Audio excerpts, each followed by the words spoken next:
तो दोस्तों आज हम एक ऐसी लड़की की जर्नी देखेंगे जो अपने प्रिंस को माउस से वापस इंसान बनाना चाहती है और इसमें उसकी मदद करती है एक नौसिखिया जादूगर। तो चलिए शुरू करते हैं। तो मूवी के शुरू में हमें एलेक्स नाम के एक प्रिंस के बारे में बताया जाता है जिसे एक विच ने खानदानी दुश्मनी के कारण माउस में बदल दिया और उसकी जगह एक फेक प्रिंस ओलाफ को बिठा दिया। फिर एक दिन उनके राज्य में एक एला नाम की लड़की आई जिसके साथ उसकी जादूगर दोस्त क्रिस्टल और वोल्टर और मैनी नाम के 2 माउस थे। उन्होंने किसी तरह उस विच को मार डाला, लेकिन मरते हुए विच ने एला को एक स्टोन में बदल दिया। एलेक्स को उसका सैक्रिफाइस देखकर बहुत दुख होता है और वो अपनी लाइफ पावर उसे देकर वापस माउस बन जाता है। तब से एला और उसके फ्रेंड्स कोई ऐसा तरीका ढूंढ रहे हैं जिससे वो एलेक्स को फिर से इंसान बना सके। ऐसे ही एक दिन क्रिस्टल भागती हुई एला के पास आती है और बताती है कि उसने श्राप को तोड़ने वाला स्पेल ढूंढ लिया है। इसके लिए वो उन्हें कुछ चीजें लाने को बोलती है, जैसे ब्लैक फेदर, रेनबो एग और ब्लू फ्लावर का स्टेमिन। इन सब को मिलाकर वो एक मैजिकल पोशन बनाती है, लेकिन एलेक्स पर इसका कोई असर नहीं होता और उल्टा वो उसे घायल कर देती है। क्रिस्टल समझ जाती है कि अभी वो एक परफेक्ट जादूगर नहीं बन पाई है और इसीलिए उसके स्पेल्स अच्छे से काम नहीं कर रहे। तभी उसकी नजर स्पेल बुक के ऑथर पर पड़ती है जिसका नाम डॉक्टर नोइटोल है और उन्हें लगता है कि वो शायद उनकी मदद कर सकता है। एला एलेक्स से वहीं पैलेस में रुकने को कहती है और अपने दोस्तों के साथ उस ऑथर के घर पहुंच जाती है। वो देखते हैं कि उसका घर मैजिक से भरा हुआ है, लेकिन बहुत बुलाने पर भी वो उनके सामने आने से मना कर देता है। तब एला उसे सारी बात बताती है और उसकी प्रॉब्लम सुनकर वो उनसे मिलने को तैयार हो जाता है। वो देखते हैं कि ये डॉक्टर असल में एक टोर्टोइज है और उसे अपनी नॉलेज पर बहुत ही घमंड है। थोड़ा भाव खाने के बाद वो फाइनली उन्हें एक क्लू देने को तैयार हो जाता है और बताता है कि तुम्हारी मदद लाइफ स्टोन नाम का एक जेम ही कर सकता है जो समुद्र पार फॉरेस्ट क्वीन के कैसल में रखा हुआ है। लेकिन साथ ही वो उन्हें वॉर्न भी करता है कि वहाँ तक पहुँचना बहुत मुश्किल है और अगर तुम क्वीन तक पहुँच भी गए तो वो तुम्हें लाइफ स्टोन कभी नहीं देगी। क्रिस्टल को लगता है कि वो बस उन्हें बेवकूफ बना रहा है, लेकिन एला उसे वहाँ तक पहुँचने में अपनी मदद करने को कहती है। तब डॉक्टर उन्हें बताता है कि मेरे बैकयार्ड में एक क्लाउड रहता है और अगर तुम उसे मना सको तो वो तुम्हें समुद्र के पार ले जा सकता है। ये सुनकर वो सब उस क्लाउड से मिलने जाते हैं, लेकिन देखते हैं कि वो उनकी बात सुनने को बिल्कुल तैयार नहीं है। क्रिस्टल फ्रस्ट्रेट होकर उस पर अपना मैजिक यूज करती है और इससे क्लाउड को भी गुस्सा आ जाता है। एला समझ जाती है कि वो तो बस उनके साथ खेलना चाहता है और जल्दी ही उसमें और क्लाउड में दोस्ती हो जाती है। एला फाइनली उसे अपनी जर्नी के लिए तैयार कर लेती है और ये देखकर क्रिस्टल उदास हो जाती है। आगे हम उन सबको उस कैसल की ओर जाते हुए देखते हैं और एला नोटिस करती है कि क्रिस्टल का मूड अचानक से खराब हो गया है। एला उससे इसका कारण पूछती है, जिस पर क्रिस्टल बताती है कि शायद वो अपने ग्रुप के लिए एकदम यूजलेस है और यहाँ तक कि अपना मैजिक भी ठीक से नहीं यूज कर पाती। उसे लगता है कि वो कभी एक परफेक्ट जादूगर नहीं बन पाएगी और शायद अब उसे जादू करना छोड़ देना चाहिए। तब एला उसे समझाती है कि इंसान को कोशिश करना कभी नहीं छोड़ना चाहिए और वो उसे खुद पर यकीन रखने को बोलती है। फिर जल्दी ही वो लोग उस फॉरेस्ट तक पहुंच जाते हैं और क्लाउड उन्हें वहीं छोड़कर वापस चला जाता है। यहाँ उनका सामना एक बोलने वाले पेड़ से होता है जो खुद को इस फॉरेस्ट का गाइड बताता है और कहता है कि मैं तुम्हें उस कैसल तक तुरंत पहुँचा दूंगा। वो देखते हैं कि ये पेड़ चलने में बहुत स्लो है, लेकिन कोई और चारा न होने के कारण उन्हें उसे ही फॉलो करना पड़ता है। पेड़ की मदद से फाइनली वो उस कैसल तक पहुंच जाते हैं और देखते हैं कि 2 गार्ड्स वहाँ की पहरेदारी कर रहे हैं। क्रिस्टल अपने माउस फ्रेंड के साथ उनका ध्यान भटकाती है और पीछे से एला उस कैसल के अंदर चली जाती है। वहाँ उसे फॉरेस्ट क्वीन का रूम दिखाई देता है जिसमें कुछ अजीब सी स्टैचूज रखे हुए हैं। तभी एक लैंप जिंदा होकर उसके सामने आ जाता है और कहता है कि तुम शक्ल से मुझे एक चोर लग रही हो।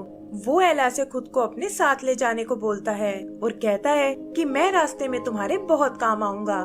देखते ही देखते वो दूसरे स्टैचूज भी एला से यही रिक्वेस्ट करने लगते हैं, जिसमें एक जीनी और एक मैजिकल कारपेट भी है। फिर एला गलती से एक मैजिकल पेंटिंग में चली जाती है और एक के बाद एक उसे वहाँ कई खतरों का सामना करना पड़ता है। तभी उन्हें फॉरेस्ट क्वीन के आने की आवाज सुनाई देती है और एक लेडी एला को पेंटिंग से बाहर निकाल देती है। लैंप उसे जल्दी से एक अलमारी में छुपने को कहता है और तभी क्वीन अपने रूम में आ जाती है। वो समझ जाती है कि यहाँ जरूर कुछ गड़बड़ हुई है और अपने मैजिक से एला को अलमारी से बाहर निकाल लेती है। वो एला से इस तरह यहाँ आने का कारण पूछती है और तभी उसे ढूंढते हुए क्रिस्टल और वो माउस वहाँ आ जाते हैं। क्वीन को लगता है कि ये सब शायद यहाँ चोरी करने आए हैं और वो एक एक करके उन सबको कैद कर लेती है। तब एला उसे बताती है कि हम तो यहाँ उस लाइफ स्टोन को लेने आए थे ताकि अपने फ्रेंड एलेक्स की मदद कर सकें। लेकिन फॉरेस्ट क्वीन उन्हें बताती है कि तुम लोगों ने यहाँ आने में देर कर दी क्योंकि लाइफ स्टोन को तो डेजर्ट क्वीन ने पहले ही चुरा लिया है।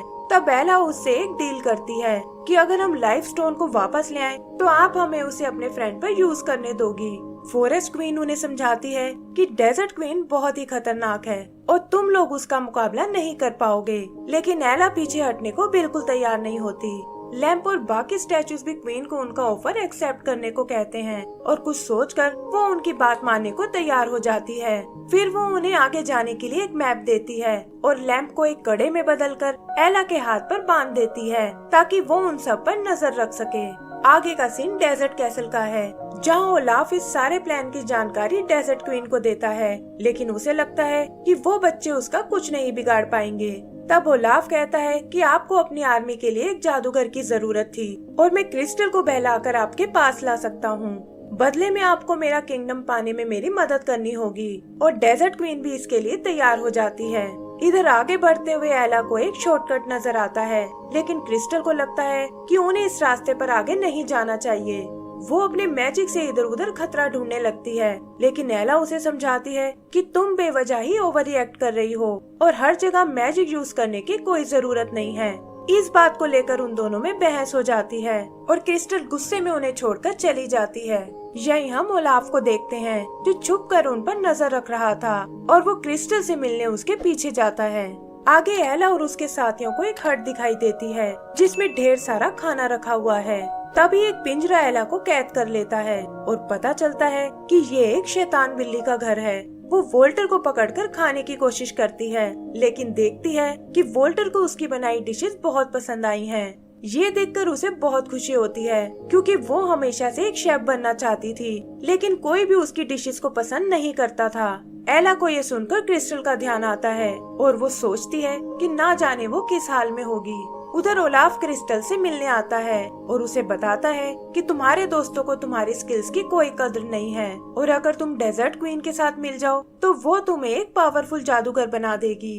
क्रिस्टल भी उसकी चालाकी को नहीं समझ पाती और डेजर्ट क्वीन का साथ देने को तैयार हो जाती है।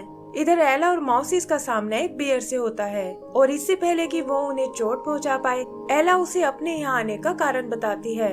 बेयर उसका दोस्तों के लिए प्यार देखकर बहुत इम्प्रेस होता है और कहता है कि मैं तुम्हें यहाँ से सही सलामत जाने दूंगा, लेकिन पहले तुम्हें मेरे लिए एक लेटर पढ़ना होगा। पता चलता है कि ये लेटर उसके भाई ने उसे लिखा था, जिसके साथ काफी टाइम पहले उसकी लड़ाई हो गई थी और अब वो सब कुछ भुलाकर उससे दोबारा मिलना चाहता है। एला समझ जाती है कि अपनों से अलग होना ही दुनिया का सबसे बड़ा दुख है और ये सोचकर उसे क्रिस्टल का ख्याल आता है और वो वोल्टर और मैनी के साथ उसे ढूंढने निकल जाती है। ओलाफ भी डेजर्ट में उन्हें देख लेता है और क्रिस्टल की मदद से वो उन तीनों को एक स्पेल में कैद कर लेते हैं। एला भी क्रिस्टल को उसके साथ देखकर बहुत हैरान होती है और उसे समझाती है कि तुम्हें इस आदमी पर विश्वास नहीं करना चाहिए, लेकिन क्रिस्टल पर इन बातों का कोई असर नहीं होता और वो उन्हें धोखेबाज और सेल्फिश बताती है। ओलाफ भी आग में घी डालने का काम करता है और कहता है कि अब तुम्हारी बातों से कोई फर्क नहीं पड़ता और जल्दी ही क्रिस्टल एक पावरफुल जादूगर बन जाएगी। एला एक बार फिर उससे माफी मांगती है और कहती है कि तुम्हारे बिना हम यहाँ तक कभी नहीं पहुँच सकते थे और तुम अभी भी हमारी टीम का एक अहम हिस्सा हो। ये सुनकर क्रिस्टल को अपनी गलती का एहसास हो जाता है और अपने दोस्तों को आजाद करके वो ओलाफ को स्पेल में कैद कर लेती है। आगे वो एक लंबा रास्ता तय करके उस कैसल तक आते हैं, जिस तक जाने के लिए उन्हें एक ब्रिज क्रॉस करना होगा। लेकिन जैसे ही वो उसके सेंटर में आते हैं, वो ब्रिज टूटने लगता है और ये लोग बड़ी मुश्किलों से बचते हुए दूसरी तरफ आते हैं। फिर कुछ बबल्स उन्हें उठाकर ऊपर पैलेस में ले जाते हैं और यहाँ उनका सामना उस डेजर्ट क्वीन से होता है। वो उन्हें बताती है कि लाइफ स्टोन से मैं अपने डेजर्ट को हरा भरा करना चाहती हूँ और यही मेरी डेस्टिनी है। एला उससे किसी और तरीके के बारे में पूछती है, जिस पर क्वीन कहती है कि मुझे अपने काम के लिए एक जादूगर की जरूरत है और अगर क्रिस्टल यहाँ रहने को तैयार हो जाए तो मैं तुम्हें वो लाइफ स्टोन यूज करने के लिए दे सकती हूँ। क्रिस्टल उसकी बात मानने को तैयार हो जाती है और एला को समझाती है कि इससे वो एलेक्स को फिर से इंसान बना सकती है और डेजर्ट क्वीन की मदद से उसका बड़ा जादूगर बनने का सपना भी पूरा हो जाएगा। फिर डेजर्ट क्वीन उसके हाथ में वो लाइफ स्टोन देती है, लेकिन पता चलता है कि ये सब उसका एक प्लान था और उसने क्रिस्टल को अपने स्पेल में बांध लिया है। उसे कंट्रोल करके वो एला को पहाड़ी से नीचे गिरा देती है और क्रिस्टल को अपने साथ कैसल में ले जाती है। इधर एला किसी तरह बच जाती है और वोल्टर और मैनी के साथ ऊपर कैसल की ओर चढ़ने लगती है।